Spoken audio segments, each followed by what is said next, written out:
Hey guys, Thomas Busby here again. In this video we're covering off how to get started with the X-T4 plus how to really customize it to really suit your shooting style, how to get the most out of it. We're going to have three different sections which I'll leave timecode links for down the description below.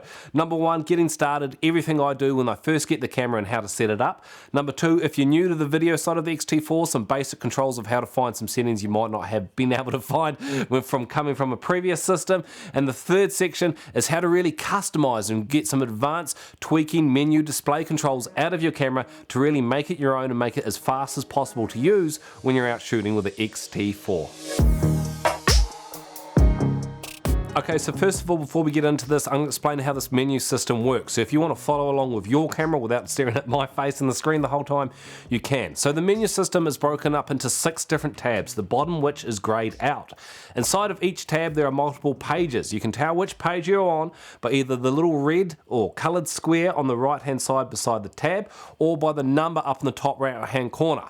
So there are 6 different tabs. They are IQ, AF, camera, flash, spanner, and the pages 1, 2, or 3. And the bottom one, MY, is grayed out, but we're going to cover that later on. The next thing to know is if you change a setting, you can't remember how to change it back, or you've just stuffed something up and you want to reset your camera, if you go to spanner, page 2, and reset. There are a couple of different reset options there depending on what you've been fiddling with, but this is how to get your camera back to out of the box setting if you've changed something and can't remember what or how to change it back. Okay, so brand new X-T4 straight out of the box. First thing I like to do, hit that Q button, go down to the bottom right hand corner and change the screen brightness to +2. This is such a minor thing, but I feel it is the real nice sweet spot between battery life and still trying to get a nice clear screen from your camera when out underneath the sun or in brighter light trying to use it. Next, hit the menu button, the IQ tab, go down to page 3 and turn long exposure noise reduction off. If you're skilled enough to do long exposure photography, you're skilled enough to not need this turned on.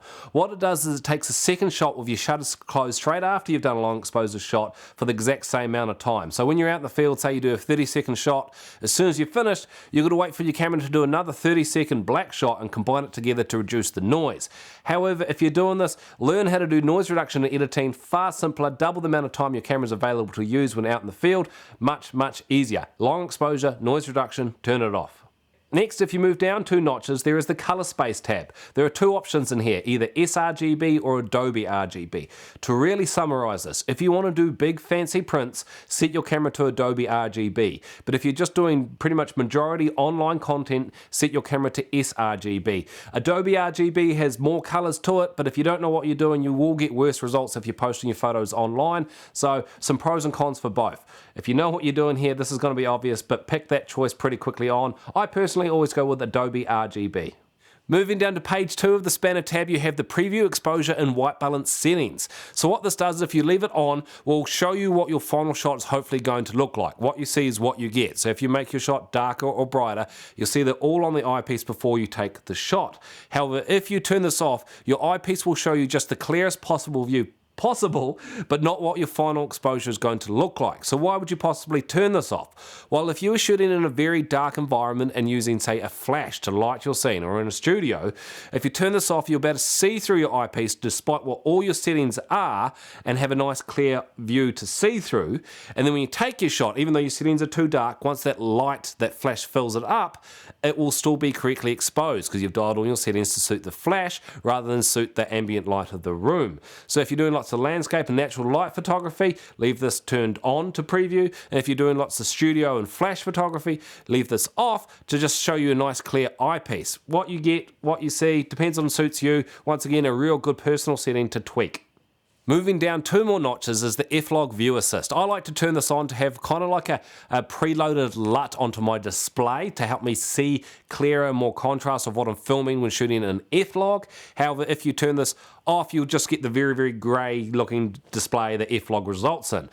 Turning it on doesn't bake that LUT into your F-Log, it just changes your screen display so it's a bit easier to see. I like it, leave it on if you like. Well, if you want to know that clear difference between F-Log and not F-Log when filming on your screen, turn it off. On the camera tab on page 1, there is an option to save the self-timer settings. What this does is if you leave it on, after using the 2 or 10-second timer, when you turn your camera off and back on again, it will remember however you had the timer, whether you had it off on 2 seconds or 10 seconds. If you have this setting turned to off, every time you turn your camera off and on again, it will reset your self-timer back to 0, to not being on.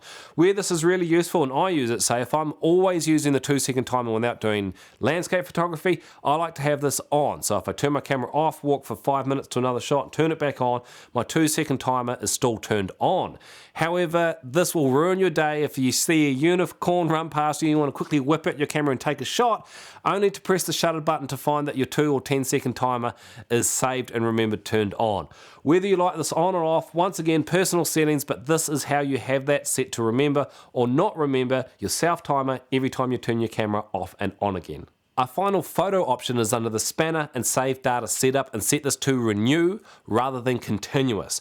The reason I always do this is because I don't know if they're fixed on the X-T4, but every time you take 9,999 frames, your camera comes up with a message saying you have to reformat your card because it's full, because it's taken as max number as the frame can count, 9,999. Like I said, I don't know if they've fixed this, but I always set it to renew, so every time I stick in a new card and start shooting, it starts counting from 1 again.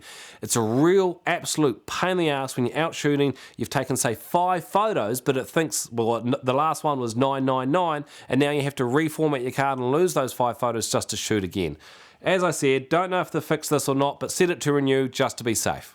Changing the switch on the back of the camera over to movie mode, you'll see we've got a couple of new different options. There's movie mode is the top one, there's audio option, I think is the 4th one down, and time code, TC, is near the bottom.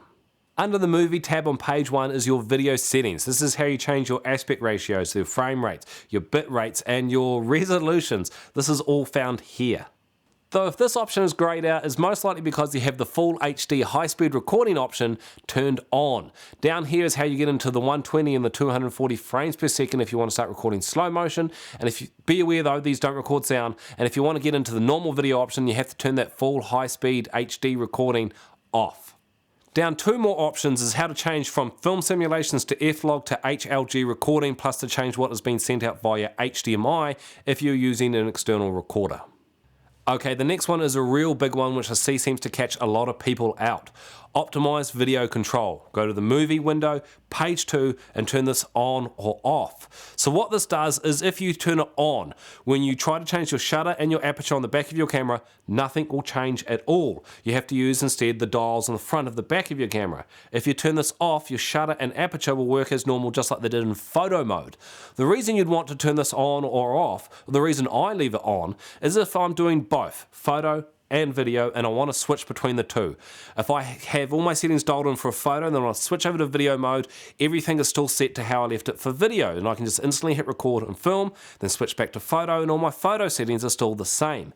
However, if you turn this off, if you've cranked your shutter speed up to say 2/1000ths of a second for a photo, your shutter speed will now be 2/1000ths of a second in video mode because you've changed that dial on the top rather than it being a separate control option.